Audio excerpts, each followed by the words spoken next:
अस्सलाम वालेकुम, मैं हूं शान अहमद और आप सबको देसी फिजिक्स में खुशामदीद। इस वक्त दुनिया भर में क्लाइमेट चेंज और ग्लोबल वार्मिंग की वजह से रीन्यूएबल एनर्जी सोर्सेज पर बहुत ज़्यादा काम हो रहा है और शायद इस वक्त दुनिया में सबसे बड़ा जो रीन्यूएबल एनर्जी सोर्स है वो सोलर एनर्जी या सोलर पैनल्स के इस्तेमाल से जो एनर्जी प्रोड्यूस की जा रही है वो है। ये सोलर पैनल्स जो हैं वो सूरज की रोशनी को इस्तेमाल करके इलेक्ट्रिसिटी प्रोड्यूस कर रहे हैं और ये इलेक्ट्रिसिटी या एनर्जी जो है वो बिल्कुल क्लीन है। इसमें किसी तरह की कार्बन एमिशन या माहौल को नुकसान देने वाली किसी तरह की बाई प्रोडक्ट जो है वो प्रोड्यूस नहीं हो रही। और हमारा सूरज जो है वो दिन के औकात में बहुत बड़ी मिकदार में एनर्जी जो है वो जमीन की तरफ रेडिएट करता है, जिसको इस्तेमाल करने का बेपनाह पोटेंशियल जो है वो मौजूद है। लेकिन इन सोलर पैनल्स के साथ एक मसला है कि रात के वक्त इनसे एनर्जी हासिल नहीं की जा सकती, जिसकी वजह से घरों में इसका इस्तेमाल जो है वो अभी तक भी लिमिटेड है, क्योंकि इन सोलर पैनल्स की मदद से हमारे घर और हमारी फैक्ट्रीज या सनतें जो हैं वो रात के वक्त चलने के काबिल नहीं है। इन वजूहात की बिना पर इस वक्त दुनिया भर में बहुत सी ऐसी रिसर्चेज हो रही हैं, किसी तरह से ऐसे सोलर पैनल्स बना लिए जाएं जो रात में भी एनर्जी प्रोड्यूस करने के काबिल हो। इसी तरह की एक कोशिश में स्टैनफोर्ड यूनिवर्सिटी के एक ग्रुप ने रात के औकात में सोलर पैनल्स की मदद से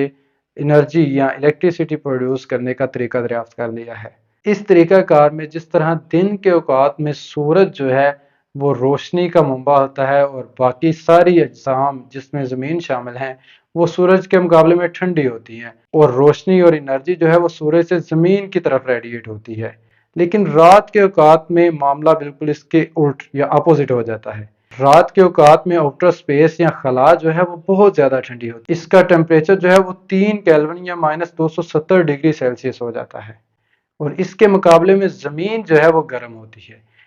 इसलिए रात के औकात में एनर्जी जो है वो ज़मीन से आउटर स्पेस की तरफ ट्रेवल करती है, लेकिन हमें ये रोशनी धूप की तरह नज़र नहीं आ रही होती, क्योंकि ये रोशनी जो है वो हीट की इंफ्रारेड रेडिएशंस की फॉर्म में ट्रेवल करती है और हमारी आंखें इन इंफ्रारेड रेडिएशंस को देखने के काबिल नहीं। लेकिन क्योंकि आउटर स्पेस जो है वो ठंडी है और हमारी ज़मीन उसकी निस्बतन गर्म है, तो हीट या एनर्जी जो है वो हमेशा हॉटर बॉडी से कूलर बॉडी की तरफ ट्रेवल करती है। इसका मतलब इंफ्रारेड रेडिएशंस की फॉर्म में ये एनर्जी जो है वो आउटर स्पेस की तरफ ट्रेवल करती रहती है।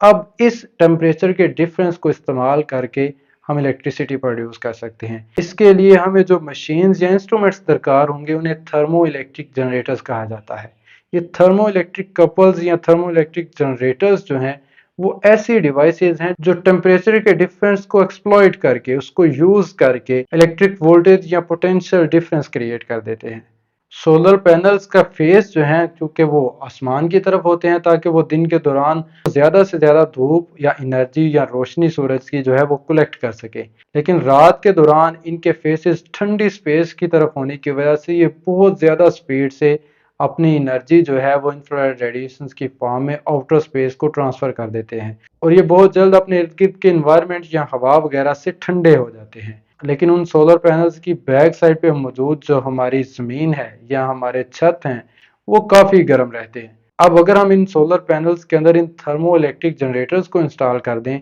तो उनकी एक साइड पे टेम्परेचर ज़्यादा होगा, जबकि जो अपर फेस है जो आसमान की तरफ है उसका टेम्परेचर कंपैरेटिवली लो होगा और इस टेम्परेचर डिफरेंस को यूज़ करके ये थर्मो इलेक्ट्रिक जनरेटर्स जो हैं वो स्मॉल अमाउंट में इलेक्ट्रिसिटी या इलेक्ट्रिक पावर जो है वो जनरेट कर सकते हैं। लेकिन क्योंकि ये टेम्परेचर के डिफरेंसेस बहुत स्मॉल हैं, इसलिए इस तरीके से पैदा होने वाली एनर्जी जो है वो बहुत मिन्यूट बहुत कम मिकदार में होती है। मिसाल के तौर पर 1 स्क्वायर मीटर के एरिया में मौजूद इस तरह के थर्मोकपल्स जो हैं वो सिर्फ 50 मिली वाट पावर प्रोड्यूस करते हैं, जो कि दिन के औकात में 1 स्क्वायर मीटर के एरिया से प्रोड्यूस होने वाली एनर्जी का सिर्फ 0.04% है। लेकिन स्टैनफोर्ड यूनिवर्सिटी के इस रिसर्च ग्रुप के मुताबिक अगर हमारे पास बहुत बड़ा इलेक्ट्रिक सोलर पार्क मौजूद हो, बहुत बड़ा इलेक्ट्रिक सोलर पावर प्लांट मौजूद हो, तो रात के औकात में भी इस बड़े सोलर पार्क से हम इतनी अमाउंट में एनर्जी प्रोड्यूस करने के काबिल होंगे कि जिससे थोड़ी बहुत रोशनी के आलात या अपने मोबाइल और लैपटॉप जैसी जो चार्जिंग डिवाइसेज हैं उनको चार्ज करने के काबिल हो जाएंगे। बाज़ औक़ात हमें फैक्ट्रीज और इंडस्ट्रीज वगैरह में भी कुछ सिस्टम्स ऐसे चाहिए होते हैं जो हर वक्त जो है वो ऑन रहने चाहिए और वो बहुत कम एनर्जी इस्तेमाल कर, इस तरह की रात को प्रोड्यूस होने वाली एनर्जी से उन सिस्टम्स को भी रनिंग हालत में कायम रखा जा सकता है। यहाँ पर मैं एक कॉन्सेप्ट को दुरुस्त करने की कोशिश करूंगा कि हमारे कुछ दोस्त वीडियोस वगैरह बना रहे हैं या आर्टिकल्स लिख रहे हैं कि रात के वक्त एनर्जी प्रोड्यूस करने वाले सोलर पैनल्स बना लिए गए हैं जो इंफ्रारेड रेडिएशन को बिल्कुल उसी तरह इस्तेमाल करके फोटोवोल्टिक सेल के अंदर इस्तेमाल करके एनर्जी को प्रोड्यूस करने के काबिल हैं, लेकिन ये बात दुरुस्त नहीं है। रात को प्रोड्यूस होने वाली जो इंफ्रारेड रेडिएशंस हैं उनकी एनर्जी या ताकत इतनी ज़्यादा नहीं होती कि वो फोटोवोल्टिक सेल्स की मदद से बड़ी मिकदार में एनर्जी प्रोड्यूस करने के काबिल हों, बल्कि रात के वक्त सोलर पैनल्स की मदद से इलेक्ट्रिसिटी प्रोड्यूस करने की जो टेक्नोलॉजी है वो थर्मोकपल्स के जरिए काम कर रही है और इस फील्ड में बहुत ज़्यादा रिसर्च हो रही है कि बड़े पैमाने पर इस तरीकाकार से इलेक्ट्रिसिटी को प्रोड्यूस किया जा रहा है और शायद किसी दिन ऐसे मटेरियल्स भी बना लिए जाएं जिनकी मदद से ऐसे थर्मो इलेक्ट्रिक जनरेटर बनाए जा सके जो इस टेम्परेचर की डिफरेंस की मदद से बड़ी मिकदार में एनर्जी प्रोड्यूस करने के काबिल हों। लेकिन फिलहाल इस तरीकाकार से बहुत थोड़ी मिकदार में एनर्जी प्रोड्यूस की जा सकी है। उम्मीद है आपको वीडियो अच्छी लगी होगी। अगर आपके जहन में इस मतलब कोई भी क्वेश्चन हो तो कमेंट सेक्शन में ज़रूर शेयर कीजिएगा। अल्लाह हाफिज़।